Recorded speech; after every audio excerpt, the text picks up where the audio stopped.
एक लड्डे चाका था। वह काफी खुश रहता था। उसके जीवन में कोई गम नहीं था।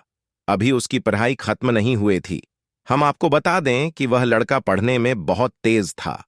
उससे हर टीचर खुश रहते थे। जब वह अगली कक्षा में गया तो उसके कक्षा में एक नई लड्डेचकी का दाखिला हुआ। वह लड्डेचकी पढ़ने में काफी सही थी। यह लड्डेचका मन का काफी साफ था। वह हमेशा लड्डेचकियों से तो बात करता था, लेकिन कोई बुरा नजर नहीं डालता था। अब नई लड्डेचकी उस लड़के की कक्षा में आई थी। पहले तो इन दोनों में कोई बात नहीं होती थी, लेकिन वह कहते हैं न कि नियति जो चाहे वह कर सकती है। कुछ समय बाद ही पढ़ाई से जुड़ी काम के लिए बातें शुरू होने लगीं। पहले तो काफी कम बातें होती थीं, लेकिन उन दोनों को एक दूसरे से बात करने में काफी मजा आता था। वह अब बहुत सी बातें करने लगे। उन्हें अब धीरे धीरे प्रेम भी होने लगा, लेकिन उन्हें इसका पता नहीं चला। लड्डेकी तो बहुत जल्द समझ गई कि उसे प्रेम हो गया है। वह लड़के के साथ रहने के लिए तैयार हो गई, लेकिन लड़के को कुछ भी नहीं पता था। वह बस इसको दोस्ती ही समझता था। समय निकलता गया। अब पढ़ाई खत्म होने को थी। लड्डेकी सोचती थी कि लड्डेका अपने तरफ से बोले, लेकिन लड्डेका अभी तक कुछ नहीं समझ सका था। आखिर लड्डेकी ने ही यह बात उसके दोस्तों से कही। बस दोस्त तो अच्छे और बुरे दोनों होते हैं, लेकिन इस लड़के के काफी दोस्त इसके कामयाबी से जलते थे। इसके साथ ही अब परीक्षा का समय भी आ रहा था, तो उस लड्डी डीएचके के दोस्तों ने उसकी परीक्षा को खराब करना चाहा। उन्होंने यह बात पूरे स्कूल में फैला दिया। जब यह बात टीचर तक पहुंची तो वह इस पर विश्वास नहीं कर पा रहे थे। इसके बाद यह बात LRDDHK के पास भी पहुंचा। अब जब भी वह स्कूल आता था तो उसको काफी बेइज्जती का सामना करना पड़ रहा था। इसके कारण उस लड्डेकी से बात करना भी छोड़ दे दिया और परेशान भी होने लगा। उसने जैसे तैसे परीक्षा को खत्म किया और उसके बाद वह अपने नई जिंदगी की शुरुआत की। भले ही उसके परीक्षा में कम अंक आए थे, लेकिन आज वह बहुत खुश है, क्योंकि पढ़ाई खत्म होने के बाद उसने बड्डी मेहनत की और एक बड्ढा अफसर बना और अब उस लड्डी डहटकी से शादी कर ली। उस लड़के को भी उस LDDDHK से प्रेम था, लेकिन वह एक अच्छे समय के इंतजार में था। एक लड्डिका था। वह काफी गरीब था। उसके पास ना तो कुछ खाने को था और ना ही रहने को घर था। वह अपने दोस्त के घर रहा करता था। उसने एक छोटी सी कंपनी में पेंटिंग का काम करना शुरू कर दिया। धीरे धीरे उसके पास काफी पैसे भी हो गए। बाद में वह काफी धनी भी हो गया, लेकिन अभी भी उसके अंदर कुछ कमी का एहसास होता था। जब वह छोटा था तभी उसके माता पिता इस दुनिया से चले गए थे। उसने कभी प्रेम को नहीं जाना था। एक दिन जब वह अपने किसी काम से बाहर गया था तो उसे एक लड़की दिखी जो कि काफी अच्छी और खूबसूरत थी। उसको देखते ही इस लड़की को उस लड़के से प्रेम हो गया। वह काफी देर तक उस लड़के को देखती रही। कुछ देर बाद वह लड़की वहां से चली गई।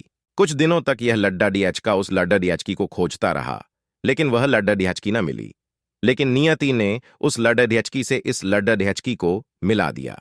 वह लड्डा डीएचकी इस लड्डा डीएचके के घर काम की तलाश में आई थी। लड़के ने लड़की को तुरंत घर के काम के लिए रख लिया। जब वह लड्डा डीएचकी इस लड्डा डीएचके इस मिलने आई थी तो उस समय इस लड़के ने कुछ शब्द भी साफ से नहीं बोल पा रहा, जिससे लड्डा डीएचकी को लगा कि यह लड्डा डीएचका गूंगा है। लड़का भी जान गया था कि यह लड़की हमें गूंगा समझती है। इसके साथ ही साथ यह लड़की समझ गई थी कि यहाँ लड़का इस घर का नौकर है, ना कि मालिक है। अब जब भी यह लड़का उस लड़की के पास जाता तो गूंगा बन जाता है। धीरे धीरे वह लड़की इस लड़के पर काफी रहम खाने लगी। अब उसे इस लड़के के लाचारी पर प्यार होने लगा, लेकिन फिर वह लड़की एक बात से डर कर पीछे हट जाती थी। इस लड़की के भी माता पिता बचपन में ही मर चुके थे। इस लड़की को इसके चाचा ने पाला था और वह चाहता था कि वह जब तक जिंदा रहे यह लड़की उसके खाने और पीने का पैसा दे। लड़की का प्रेम हद से भी बाहर जाने लगा। लड़के के एक खांसी पर भी वह लड़की दौड़े उस लड़के के पास पहुंच जाती थी। अब लड़का भी समझ गया कि इस लड़की को मुझसे प्रेम हो गया है। लड़का भी बहुत ज्यादा उस लड़की से प्रेम करता था। उसने पहले लड़की के बारे में सब कुछ पता किया। जब उसे सब पता चल गया तो वह बहुत रोने लगा, क्योंकि उसने गूंगे होने का झूठ बोला था। अब वह दिनों रात रोने लगा। लड़की अपने सैलरी में से लड़के की इलाज करवाने को कहती थी।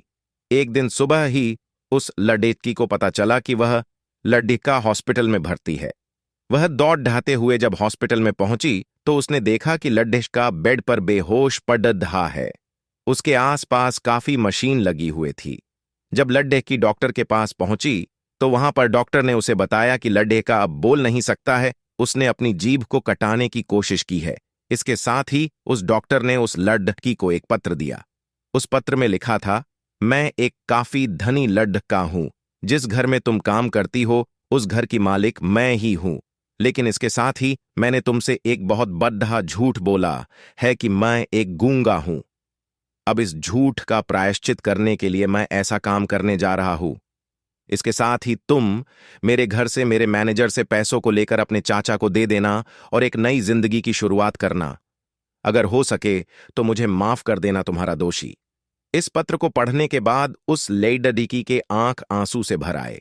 वह दौड़ते हुए मंदिर में गई। उसने भगवान के सामने कसम खाया कि जब तक वह लेड का बोलने नहीं लगता है तब तक वह कुछ नहीं खाएगी, भले ही वह मर क्यों न जाए। इधर डॉक्टर भी उस लड़के की इलाज कर रहे थे। ईश्वर ने दोनों के मन की बात काबुल कर लिए और अब लड़का बोलने लगा, लेकिन वह अपनी याददाश्त को खो गया। अब उसे कुछ भी नहीं याद था। अब इसके बाद लड़की ने उसके याददाश्त के लिए काफी कुछ किया, लेकिन याददाश्त ना आ सका। अगर प्रेम की नींव को झूठ पर रखा जाए तो वह गिर ही जाता है। दोस्तों, आशा करता हूं आपको यह कहानी अच्छी लगी होगी। अगर आपको यह कहानी अच्छी लगी हो तो वीडियो को लाइक करके और एक प्यारा सा कमेंट जरूर कर दे और साथ ही चैनल को सब्सक्राइब जरूर करें। धन्यवाद।